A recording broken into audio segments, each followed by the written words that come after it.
A brutal beating behind a general store exposes a web of corruption that will tear apart an entire Wyoming town. Sam Mackenzie, a widowed cowboy haunted by his past failures, discovers 16-year-old Grace bloodied and clutching a medical textbook after her stepfather's vicious attack. When Grace's remarkable healing abilities begin saving lives that the town doctor cannot, powerful men realize she threatens their deadly secrets. Sam Mackenzie thought he was saving one girl, but Grace Whitmore was about to save them all. The courtroom held its breath like a dying man's last moment. Every face turned toward the young woman standing before Judge Cornelius Whitmore's bench. Her spine was straight as church timber. Her voice cut through the silence like a blade through morning frost. "State your name for the record." "Grace Whitmore, daughter of Judge Cornelius Whitmore." The words hit the packed room like thunder after lightning. Men shot to their feet. Women gasped behind gloved hands. The judge's gavel trembled in his grip like a leaf before winter's first storm. Grace's dark eyes never left her father's face. The man who had abandoned her 16 years ago now stared back with the hollow look of a man watching his own grave being dug. "I accuse my father of abandoning me to Ezra Mills, knowing full well the kind of man he was. I accuse this court of protecting those who profit from human misery." Judge Whitmore's face had turned the color of old parchment. His voice came out as dry as desert wind. "Young lady, do you understand the gravity of what you're suggesting? This could destroy everything." Grace tilted her head. The gesture held no mercy. Everything built on suffering deserves to burn. The courtroom erupted into chaos. Voices rose like wind before a tornado. But Grace stood still as stone in a river, watching her father's world crumble around him. 6 months earlier, the Wyoming Territory morning had dawned cold and unforgiving. Sam Mackenzie rode into Copper Falls with dust on his boots and grief still heavy on his shoulders. 2 years since Margaret's death, 2 years of empty conversations with his own shadow. He tied his horse outside Morrison's general store. The sun was climbing toward noon, but the alley behind the building lay in shadow deep as a well. That's where he found her. The girl was crumpled against the wooden planks like discarded cloth. Blood had dried on her torn dress. Her face was swollen, but her hand still clutched something against her chest. A book. Sam knelt beside her. She stirred at his approach, eyes wide with the kind of fear that comes from too much learning about the world's cruelty. "Easy now," he said. His voice came out rougher than he intended. She tried to scramble away, but her body wouldn't obey. Sam saw the careful way she moved, protecting ribs that might be cracked. "Who did this to you?" She shook her head. Words seemed to cost her too much. Sam glanced at the book in her hands. Gray's Anatomy. The leather cover was worn smooth by countless readings. Strange thing for a girl to carry. Stranger still for one who could read it. "You got somewhere to go?" Another shake of her head. This time her eyes filled with something that might have been tears if she had any left to shed. Sam Mackenzie had spent 2 years learning to live with ghosts. He recognized the look of someone with nowhere left to run. "Come on, then." He helped her to her feet with the gentleness Margaret had taught him when handling broken things. The eyed girl leaned against him like a wounded bird, but she kept that book pressed tight to her chest. The ride to his ranch passed in silence, broken only by hoofbeats and wind through tall grass. The girl sat behind him on his horse, her presence light as morning mist, but somehow heavier than all his grief combined. Sheriff Clayton was waiting by the ranch gate. His star caught the afternoon light like a warning. "Heard you found yourself. Some trouble in town, Mackenzie." Sam helped the girl down from his horse. She stayed close to his shadow, eyes fixed on the ground. "Found someone who needed help. Folks are talking, saying she belongs to Ezra Mills, saying she ran off." Sam's jaw tightened. Ezra Mills owned half the businesses in Copper Falls and most of the men who ran them. The kind of man who measured everything by what it could earn him. "She's hurt. That's all I need to know." Clayton shifted in his saddle. His horse sensed the tension and sidestepped nervously. "Mills is asking questions. He wants his property back." The word hung in the air like smoke from a distant fire. Property. Sam felt something cold settle in his chest. "This is still my land, Clayton." The sheriff nodded slowly. His eyes found the girl, took in her injuries with the careful attention of a man who had seen too much and learned to look away. "For now, but this ain't gonna end well for either of you." He rode away, leaving dust devils spinning in his wake.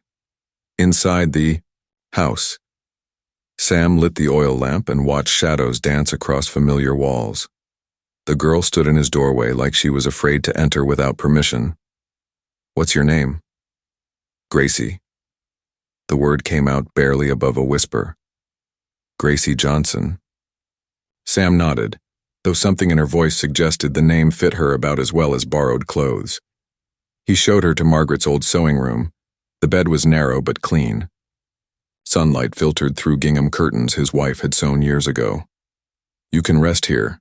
There's water in the basin." Gracie's eyes found the bookshelf in the corner, medical texts mostly.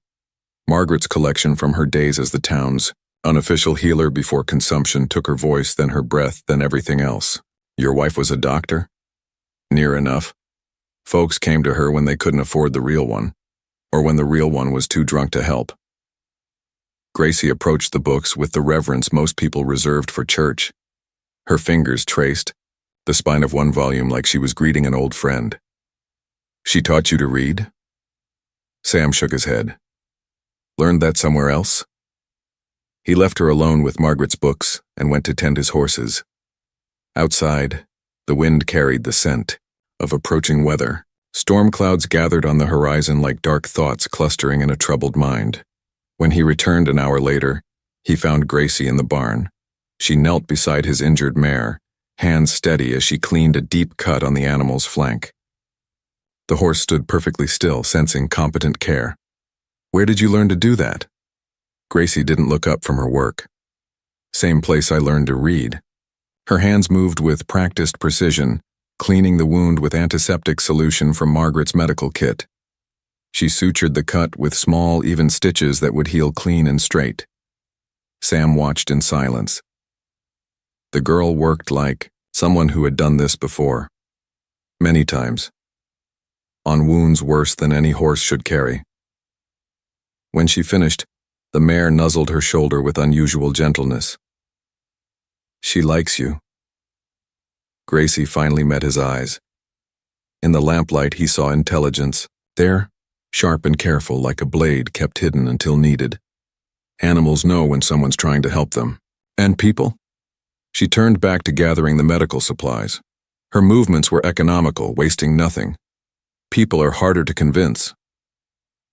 That night, Sam lay awake listening to the wind test his windows and doors.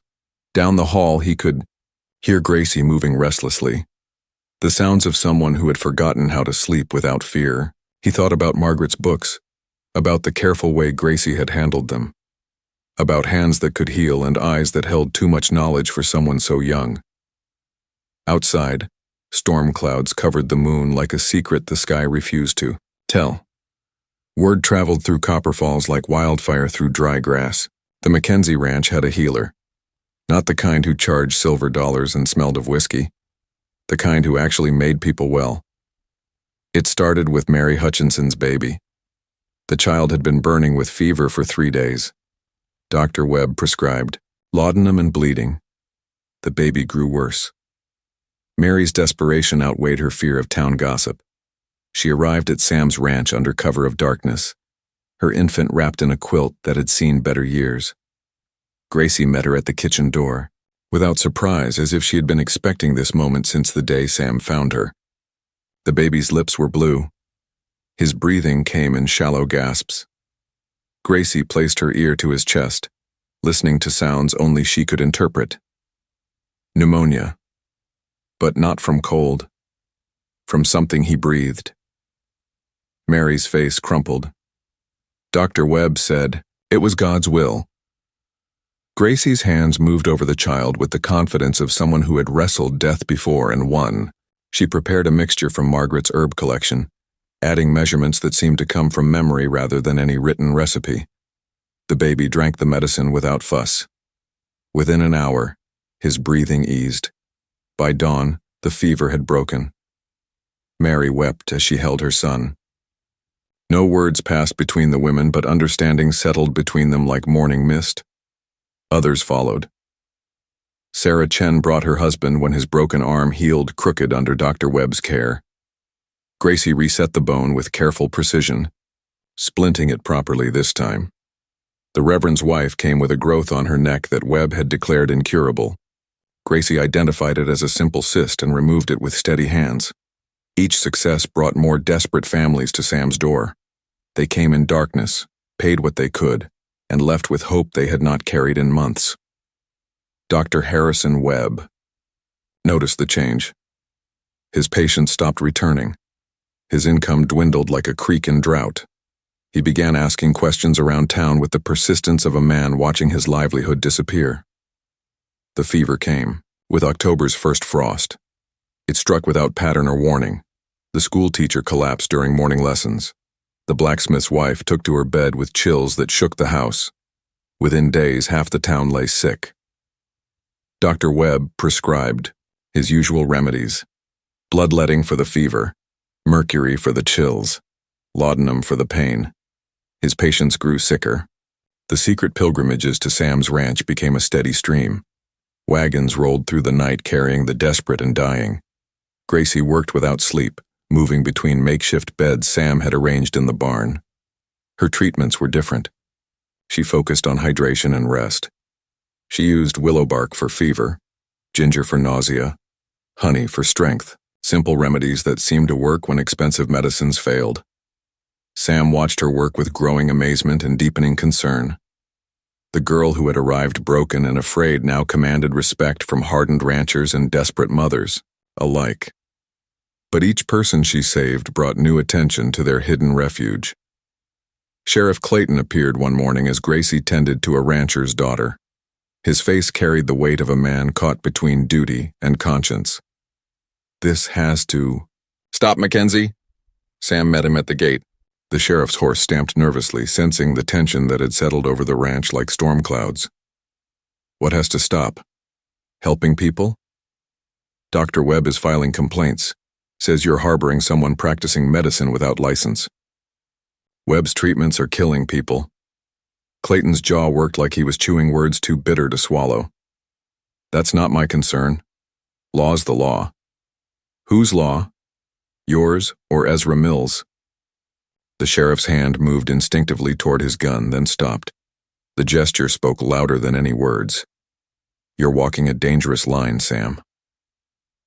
That night, Gracie found Sam sitting on the porch, staring into darkness that seemed to stretch beyond the horizon. She settled beside him without invitation, her presence as natural as evening shadow. "You're worried?" Sam nodded. "They're going to come for you eventually." "I know." Her voice held no fear, only the quiet acceptance of someone who had always known safety was temporary. "There's something I haven't told you," Sam said, "about why I came here." Gracie waited. She had learned the value of silence when words cost too much. "I used to be a Pinkerton detective, back in Chicago, had a case involving a robbery, found evidence that pointed to an innocent man, presented it anyway because my superiors demanded a conviction." The words came out like stones pulled from a deep well, heavy with years of weight. "Man died in prison. Found out later the real thief was the police captain's son." Gracie's hands rested on her knees, still as carved wood. "Is that why you helped me?" "Maybe." Felt like a chance to do something right for once. A coyote called from the distant hills, its voice lonely as a prayer in an empty church. "The fever isn't natural," Gracie said quietly. Sam turned to look at her. In the moonlight, her face held the serious expression of someone much older than her years. "What do you mean?" "The pattern's wrong. Fevers spread from person to person. This one strikes randomly. Different families, different parts of town, but always near the creek." She stood and walked to the edge of the porch, her gaze following the silver thread of water that wound through the valley. "Something's poisoning the water supply." Sam felt something cold settle in his stomach. "You sure?" "I tested samples, found traces of mercury and lead. Same metals they use in mining operations." The implications hit him like a physical blow. Only one man in Copper Falls had mining interests large enough to contaminate the entire water supply. Ezra Mills. Gracie nodded. But he'd need legal protection to dump that much waste. Someone with authority would have to sign off on it. Sam's mind raced through the possibilities. Legal authority in Copper Falls meant one man, Judge Cornelius Whitmore, the same judge who handled all of Mills's business dealings. We need proof. I know where to find it. The way she said it made Sam realize Gracie had been planning this conversation for weeks, maybe longer. This is dangerous, Gracie. These aren't the kind of men who let witnesses walk away. She turned to face him, and in her eyes, Sam saw something that made his breath catch. Not fear or uncertainty, but the cold determination of someone who had already decided what she was willing to sacrifice. They're already killing people. The only difference is whether they do it slowly or quickly. Thunder rumbled in the distance. The first drops of rain began to fall, each one striking the dusty ground like a promise of storms to come. There's something else you should know, Gracie said, about who I really am. Sam waited, though part of him suspected the truth would change everything between them. My real name is Grace Whitmore. Judge Whitmore is my father. He gave me to Mills when I was 8 years old. The words fell between them like stones into still water, creating ripples that would eventually reach every shore. Lightning split the sky, illuminating two figures, standing on a porch at the edge of nowhere, carrying secrets that could destroy a town or save it. The choice, Sam realized, was no longer theirs to make alone. The revelation hung between them like smoke from a dying fire. Grace Whitmore, daughter of the most powerful man in Copper Falls, the judge who signed every legal document that mattered, who decided guilt and innocence with the strike of a gavel. Sam studied her face in the lamplight. The resemblance was there if you knew where to look. The same sharp jawline, the same eyes that could cut through lies like glass through flesh. He gave you away. Grace's hands remained folded in her lap, steady as stone. Sold me. To Ezra Mills, said I was too much trouble for a man in his position. The words carried no self-pity, only the flat acceptance of someone who had learned early that the world measured worth in currency most people couldn't pay. How old were you? 8. Sam felt something dark coil in his chest. He had spent years carrying guilt over one innocent man's death. Grace had carried the weight of abandonment since childhood. Mills was supposed to send me east to school. Instead, he kept me as unpaid help in his house. His wife taught me to read so I could handle correspondence. She died when I was 12. Grace stood and walked to the window. Outside, rain drummed against the glass like impatient fingers. After that, Mills decided I could earn my keep other ways. Medical training was cheaper than hiring a real doctor for his mining crews. Taught me to patch up workers so they could get back to dangerous jobs quicker. The pieces fell into place with sickening clarity. Grace's medical knowledge hadn't come from books alone. She had learned on bodies broken by Mills's greed and indifference. The men who got hurt too badly to work again simply disappeared. Mills said they went to other towns looking for easier jobs. I believed him until I found the graves. Sam's hands clenched into fists. How many? Dozens, maybe more. All buried on his property without markers or records. Thunder crashed overhead, as if the sky itself recoiled from the truth being spoken beneath it. That's when I started planning to leave. Took me 2 years to gather enough medical supplies and money. The night I ran, Mills caught me. She touched her ribs unconsciously, remembering pain that had healed in body if not in memory. He would have killed me if you hadn't found me. Sam moved to stand beside her at the window. Their reflections stared back from the dark glass. Two broken people trying to build something whole from the pieces they had left. We need evidence. Legal proof of what Mills is doing. Grace nodded. The contamination records are in his office. So are the burial records and the payments to Judge Whitmore for legal protection. You've seen them? I handled his correspondence for years. Mills never bothered to hide his crimes from someone he considered property. The rain intensified, turning the world outside into a blur of water and shadow. Sam realized they were past the point of turning back. Grace's revelation had changed the nature of their fight from rescue to justice. "There's something else," he said. "About Sheriff Clayton." Grace turned from the window, waiting. "Mills has been blackmailing him. Clayton killed a man in self-defense years ago. Mills helped cover it up, but kept evidence. So Clayton protects Mills to protect himself. And Mills uses that protection to operate without interference." Grace absorbed this information with the same calm she showed when diagnosing illness, another symptom of a diseased system that needed to be cut out before it killed more innocent people. "How do we break the chain?" Sam had been a detective long enough to recognize the moment when a case shifted from investigation to action. They had moved beyond gathering evidence to the dangerous work of exposing it. "We force their hands, make them choose between their secrets and their survival."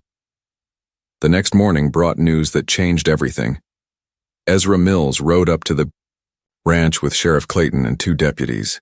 The posse looked like men on official business, but the tension in their faces suggested this was personal. Sam met them at the gate.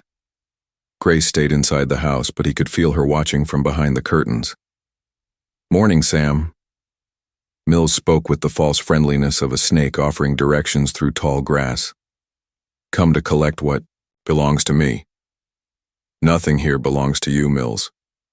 Mills gestured toward the house. "Girl inside is my legal ward. Been harboring a runaway, which makes you an accessory to theft." Sheriff Clayton shifted uncomfortably in his saddle. His badge. Caught. The morning light like a mirror reflecting something he didn't want to see. "Sam, you need to let us handle this proper." "Proper according to whose law?" Mills smiled without warmth. "According to the law that keeps certain past mistakes buried where they belong." The threat was clear enough. Clayton's face went pale as winter sky. "I'm sorry, Sam, but she has to come with us." Grace appeared in the doorway before Sam could respond. She had dressed carefully in her cleanest clothes, her hair pinned back with the dignity of someone walking to her own execution.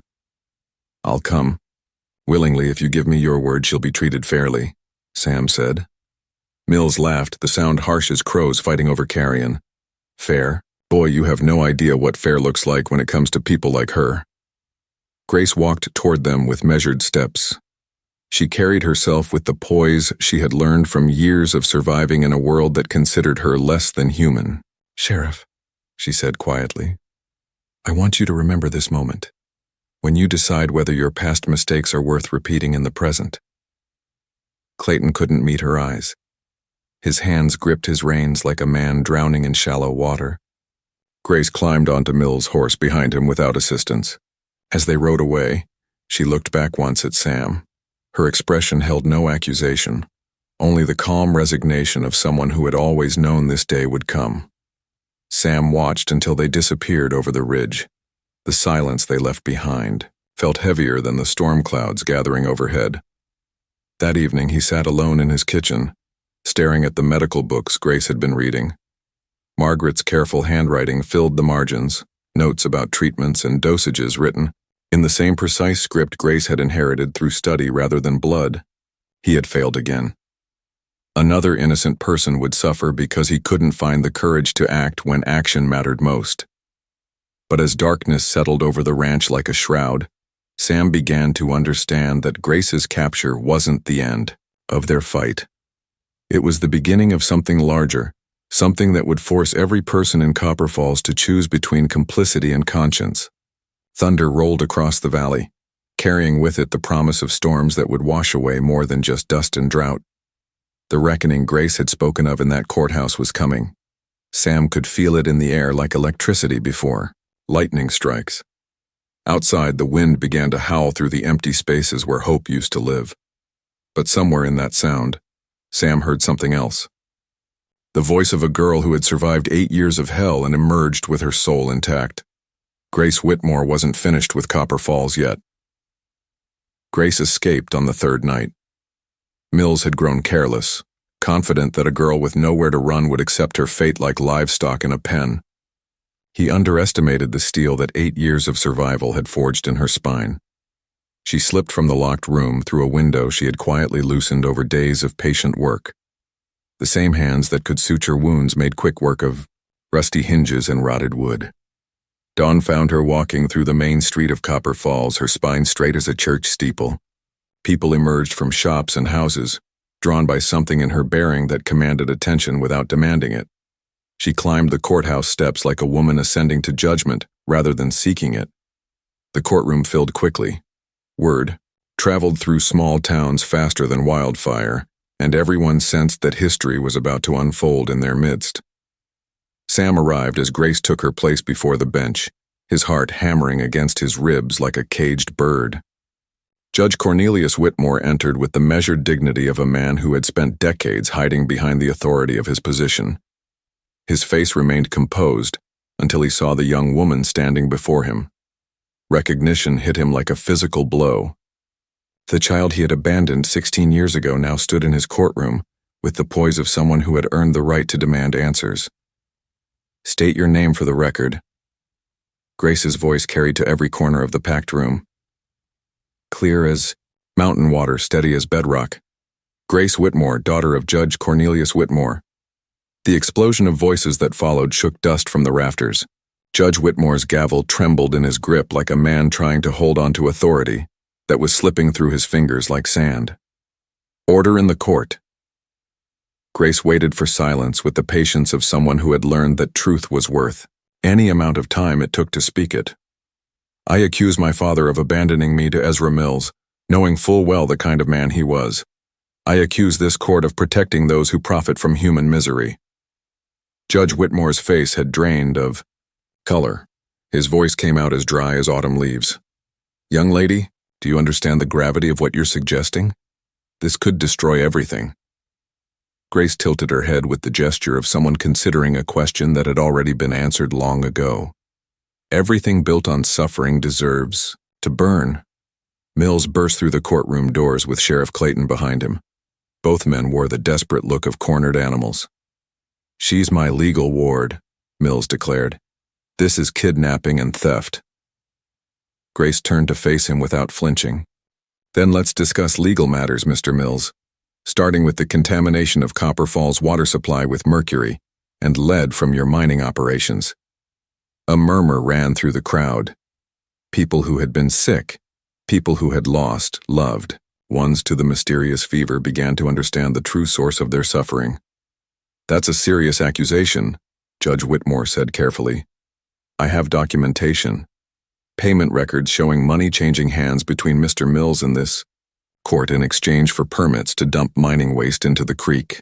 Grace reached into her dress and withdrew papers she had stolen from Mills's office during her captivity. Legal documents bearing Judge Whitmore's signature, authorizing environmental destruction in exchange for financial compensation. Dr. Webb rose unsteadily from his seat. "Even if that's true, you have no legal standing. You're not qualified to make medical diagnoses."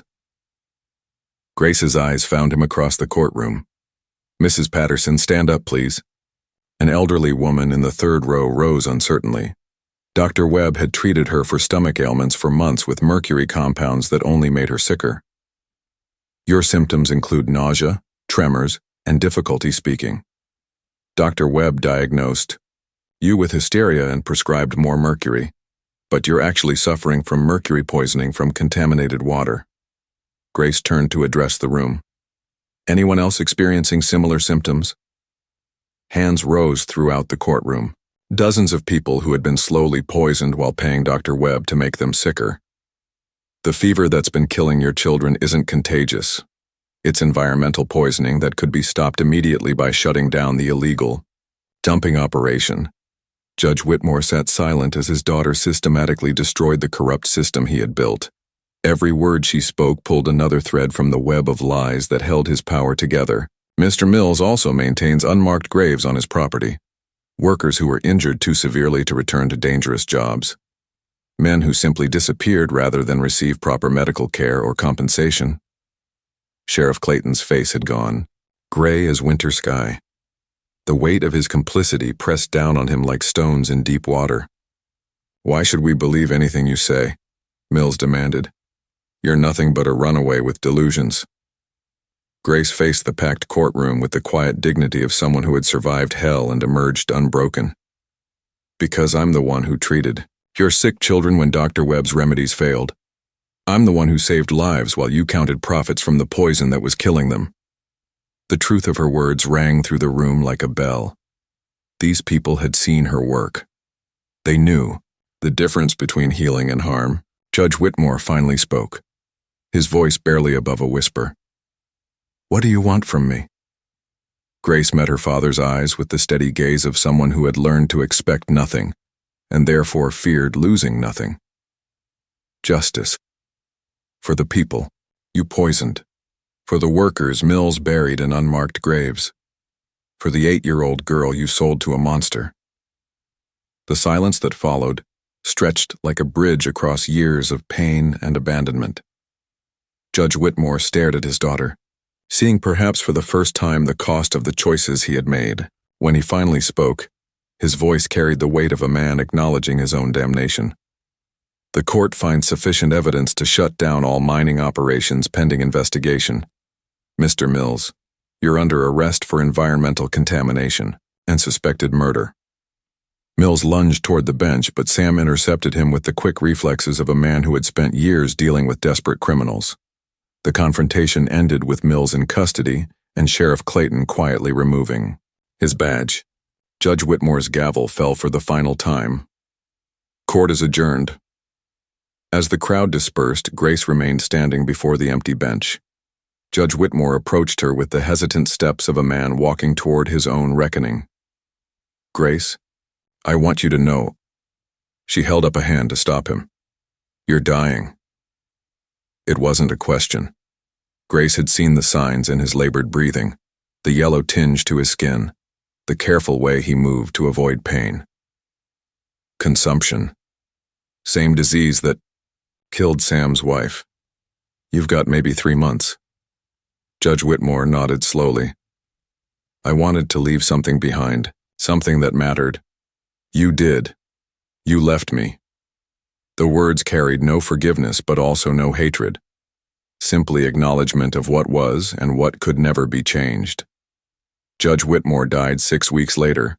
Grace established her medical practice in the building that had once housed Dr. Webb's failed treatments.